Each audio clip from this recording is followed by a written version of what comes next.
Hello students, welcome back to Dr. How.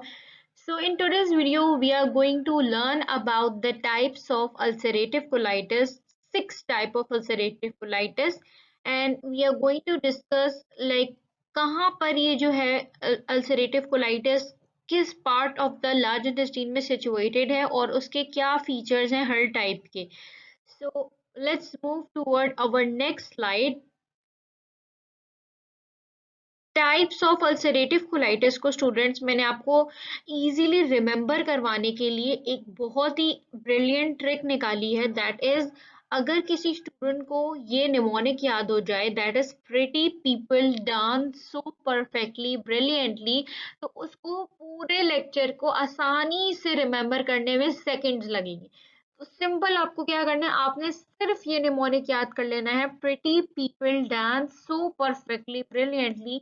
अब यहाँ पर राइट साइड पे मैंने एक हम आप लोगों को एक इमेज भी दी हुई है जिससे आप रिमेम्बर कर सकते हैं इजीली कि ये जो इमेज है इसके थ्रू आप इस निमोनिक को याद कर सकते हैं that is pretty stands for proctitis and people stand for proctosigmoiditis and dance stand for distal colitis and so stand for subtotal colitis and perfectly stand for pancolitis and brilliantly stand for backwash ileitis. तो simple ये वाला जो आपने slide है इसका screenshot ले लेना है एंड देन आपको इजीली जिस स्क्रीनशॉट को आप प्रिंट करवा लें जहां भी आप उसको और लगा लें इसीलिए आपको जो है वो इसको रिमेम्बर करने में आसानी हो जाएगी।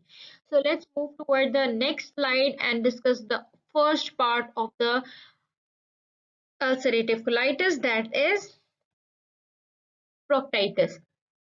What is proctitis?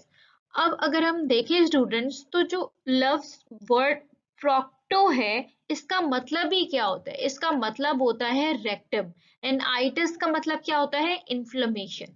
सो इसकी डेफिनेशन ही इसकी वर्ड से ही निकली हुई है that is the inflammation of rectum is called as proctitis. ये होगा इसकी डेफिनेशन। अब इसकी इमेज की तरफ देखें तो यहाँ पर आप देखें यहाँ पर इन्फ्लेमेशन जो होती है कन्फाइंड होती है सिर्फ रेक्टम के अंदर तो that case is called as proctitis. मतलब कि जब अल्सरेटिव कोलाइटिस इनिशियली स्टार्ट हो रहा होता है तो जो इन्फ्लेमेशन कहाँ की होती है वो हमारे पास रेक्टम की होती है तो that is proctitis. So the first stage of ulcerative colitis is proctitis. Okay, तो अब इसका अफेक्टेड एरिया वही बात ओनली द रेक्टम। देन इसके की फीचर्स अगर देखें तो ये हमारे पास माइल्डेस्ट फॉर्म होता है वही बात जो मैंने आप लोगों को अभी बताई that is it's the initial part of the I mean it is the first stage of the ulcerative colitis कि जब अल्सरेटिव कोलाइटिस इनिशियली स्टार्ट हो रहा होता है तो वो जो स्टार्टिंग पॉइंट होता है अल्सरेटिव कोलाइटिस का वो प्रोक्टाइटिस होता है। इसमें क्या क्या हो रहा होता है? इसमें रेक्टल ब्लीडिंग हो रही होती है, टेनिस्मस हो रहा होता है। What is tenesmus? It's the urge to pass stools. मतलब कि आपको कोई असल में स्टूल पास करना नहीं होता मगर आपको एक अर्जिंग की फीलिंग हो रही होती है दैट इज टेनिस्मस। तो इसमें रेक्टल ब्लीडिंग होती है, इसमें टेनिस्मस होता है, कॉन्स्टिपेशन इसमें मोस्ट कॉमन होती है देन डायरिया। प्रोक्टाइटिस है ये हमारे पास एक ऐसा केस है कि जिसके अंदर कॉन्स्टिपेशन आपको दिखेगी, डायरिया नहीं दिखेगा। Moving toward the next slide, the second type of ulcerative colitis is proctosigmoiditis. Sigmoiditis भी बोल सकते हैं। So प्रोक्टो का वही मतलब होता है that is rectum and sigmoid का मतलब है कि सिग्मोइड कोलॉन एंड आइटिस का मतलब है इन्फ्लेमेशन।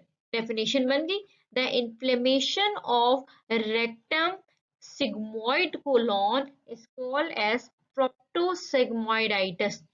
तो अफेक्टेड एरिया क्या बता रहे हैं कि रेक्टम है एंड सिग्मोइड कोलॉन है। इसकी डेफिनेशन आ गई। अब इमेज में देखें कि ये हमारे पास रेक्टम आ गई, ये हमारे पास सिग्मोइड कोलॉन की इन्फ्लेमेशन। तो this is the second type of ulcerative colitis proctosigmoiditis.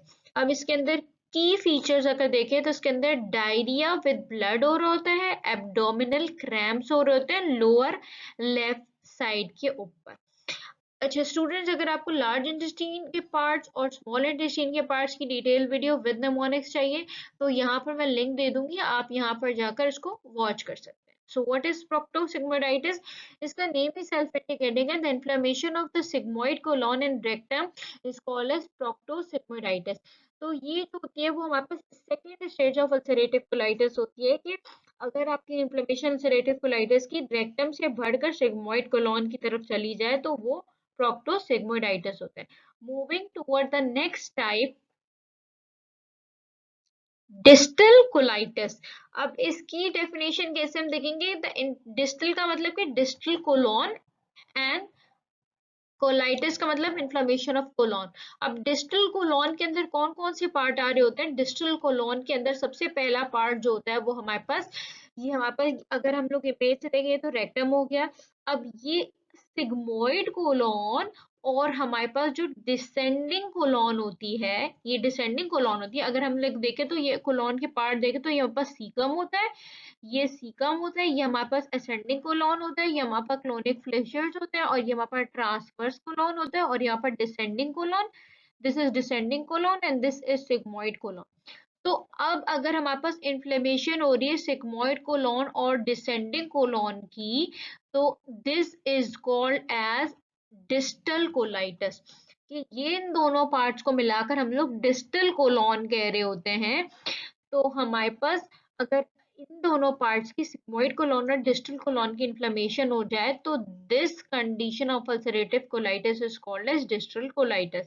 अब यहाँ पर अफेक्टेड एरिया क्या है. Extend from rectum up to the splenic flexure left side of the colon. तो ये जगह होती है हमारे पास स्प्लेनिक फ्लेक्चर की. अगर इन्फ्लेमेशन रेक्टम से एक्सटेंड करती हुई सिग्मोइड कोलॉन से होती हुई डिसेंडिंग कोलॉन तक और स्प्लेनिक फ्लेक्चर तक चली जाए तो that condition is called as distal colitis. अब इसके की फीचर्स क्या होते हैं कि इसके अंदर पेन एंड क्रैम्पिंग हो रही होती है on the left side of the abdomen. इसमें वेट लॉस हो रहा होता है, diarrhoea with mucus and blood.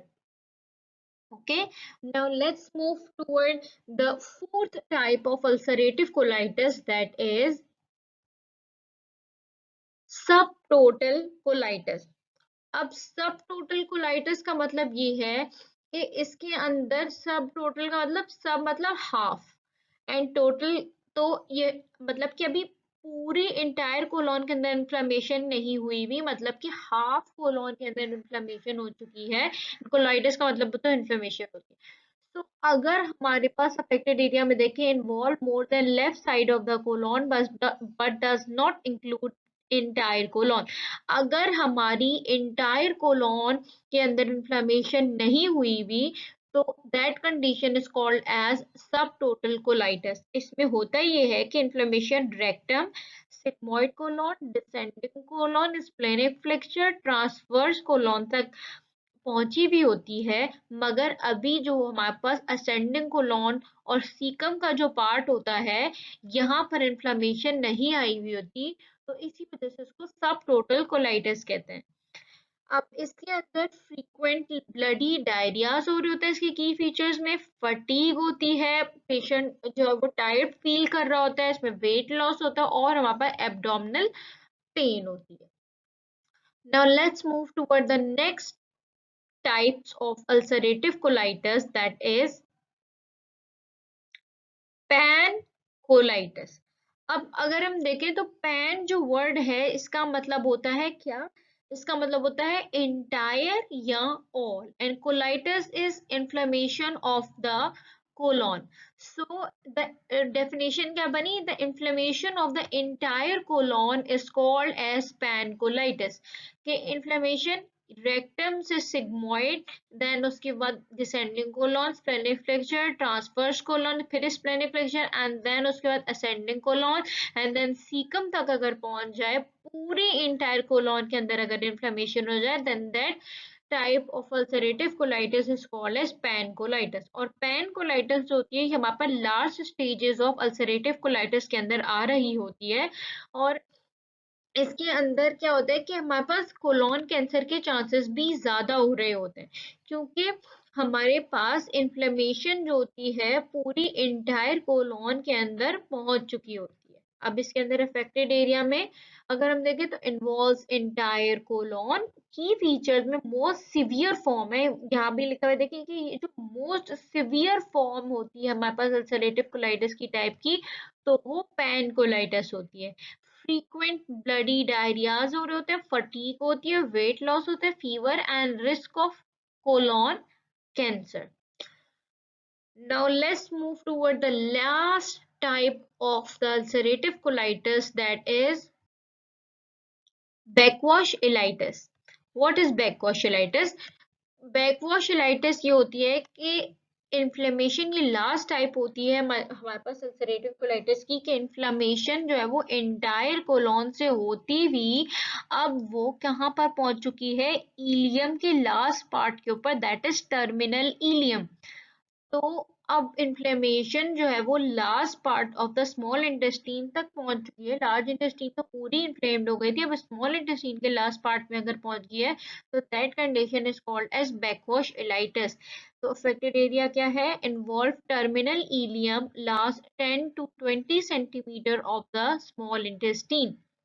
अब इसके की पॉइंट्स अगर हम देखें तो backwash ileitis is mild continuous extension of ulcerative colitis related inflammation into the terminal ileum seen only with severe pancolitis and without granulomas। मतलब ये है कि ये हमारे पास एक severe form of ulcerative colitis के अंदर आती है, और अगर हमारे पास पैनकोलाइटिस का केस अगर सिवियर हो जाए तो हमें बैक्वॉशिलाइटिस का केस देखने को मिलता है। कि इन्फ्लेमेशन पैनकोलाइटिस में हमने देखा था कि इंटायर कोलॉन सिर्फ जो है वो अफेक्टेड थी, मगर पैनकोलाइटिस के अंदर पूरी कोलॉन अफेक्टेड थी। मगर बैक्वॉशिलाइटिस में पूरी कोलॉन तो अफेक्टेड है, मगर उसके साथ अब last part of the small intestine जो कि हमारे पास टर्मिनल इलियम है वो भी अफेक्टेड है। So this is the last part of the ulcerative colitis, that is backwash ileitis. तो स्टूडेंट्स, सो ये सारे हमारे पास जो है वो टाइप्स थे किसके, अल्सरेटिव कोलाइटिस के। Thanks for watching. अगर आपको कोई भी क्वेरी या कंसर्न हो रिगार्डिंग दिस लेक्चर, आपने ज़रूर स्टूडेंट मुझे बताने कमेंट्स में, और आप मुझे ये भी बताएं कि आप कौन सी अगली वीडियो के ऊपर, जैसे कि कोई कॉन्सेप्ट आपका क्लियर नहीं है जो कि आप चाहते हैं जिसके ऊपर मैं वीडियो बनाऊं, तो प्लीज़ आप उसको कमेंट सेक्शन में ज़रूर बताएं। लाइक करें, शेयर करें एंड सब्सक्राइब।